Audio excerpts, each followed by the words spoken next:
Olá, pessoal, tudo bem? Vamos começar agora mais uma aulinha de língua portuguesa. Aqui é a professora Monique Mota, turminha 803. Vamos lá? E na aula de hoje, nós vamos tratar sobre dois gêneros textuais diferentes, o resumo e a resenha. Um resumo, ele apresenta os principais aspectos de um texto original. Ele vai reduzir esse texto, mas ele vai manter a imparcialidade, né? Ele vai descrever esse texto de uma forma mais resumida, como o próprio nome já diz, mas ele não vai omitir opinião, ele vai ser imparcial.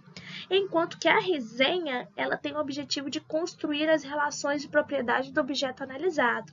Ela vai analisar, ela vai criticar, ela vai emitir opinião, tá? Vamos falar mais detalhadamente de ambos os gêneros textuais agorinha. E vamos começar falando sobre o resumo. O resumo, ele é um gênero textual que se retira de um texto original apenas as informações mais relevantes.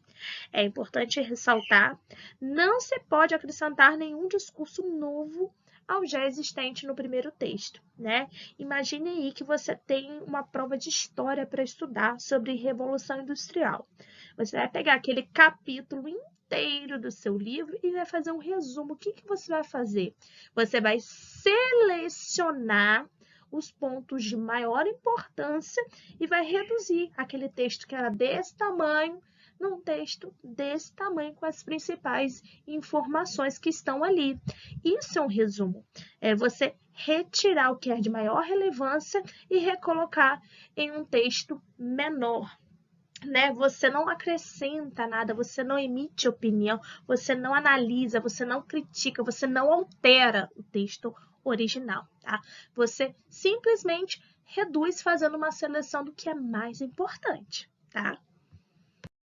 Vamos às características do resumo. Apresentação fiel do texto. O autor do resumo escreve um texto reduzindo ao máximo o que está escrito na obra, sem acrescentar nada novo. Ele não altera, ele não escreve com suas próprias palavras, né? Ele não acrescenta.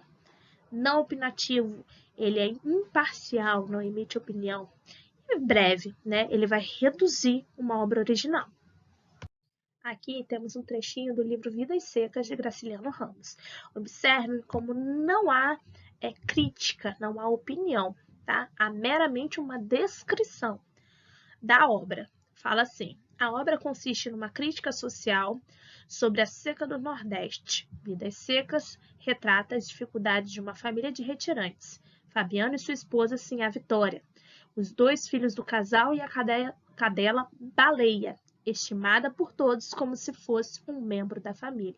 Ele está descrevendo a obra de Graciliano Ramos, ele não está analisando nem emitindo opinião, tá? Tá resumindo. Já a resenha é um tipo diferente de texto, né? A resenha é um tipo de texto usado para descrever e analisar outra produção textual, que pode variar de obras literárias até tratados de anatomia. Aqui há uma análise do texto, né? Há uma crítica, né? Você descreve, mas com um olhar crítico, analisando essa obra. Pode ser um filme, pode ser um livro, pode ser até um tratado de anatomia. O resumo ele está dentro da resenha, mas esse resumo vem acompanhado de uma análise mais cuidadosa, uma análise crítica, tá bom? Vamos às características da resenha, né? Descritiva, o resenhista descreve o texto com suas palavras, oferecendo um apanhado da obra, diferente do resumo. Lá no resumo, eu não utilizo as minhas palavras, eu pego as palavras do autor da obra e aí eu faço um apanhado delas, resumindo. Né? Aqui na resenha, não, eu posso utilizar as minhas palavras, eu vou descrever esse texto, essa obra que eu estou resenhando, tá? Com as minhas palavras, oferecendo um apanhado da obra, fazendo uma análise dessa obra, tá? Ela pode ser opinativa, eu posso emitir opinião sobre essa obra e ela é breve, tá? Uma resenha também é um texto breve, só que ele é um texto mais detalhado, né? Mais crítico em relação ao resumo. Aqui há um exemplo de um trecho de resenha, também do livro Vidas Secas, de Graciliano Ramos. Lembra aquele texto aquele trechinho de resumo que a gente viu, descrevendo a obra, observe agora o trecho da resenha. A obra revela a maestria do seu autor. Olha essa palavra, como ela já destaca uma opinião de quem resenhou, né? A obra revela a maestria do seu autor ao tratar de problemas sociais, neste caso, a seca no Nordeste. Inspirada na própria experiência de Graciliano Ramos, Vidas Secas se tornou uma obra emblemática, que convida o leitor a se deliciar numa leitura de palavras simples, cuja maior parte dos capítulos podem ser lidos fora da sua sequência. Aqui há uma análise da obra e há uma crítica, né? Há uma opinião dessa obra, bem diferente daquele resumo que nós lemos anteriormente. E encerramos aqui a nossa aula.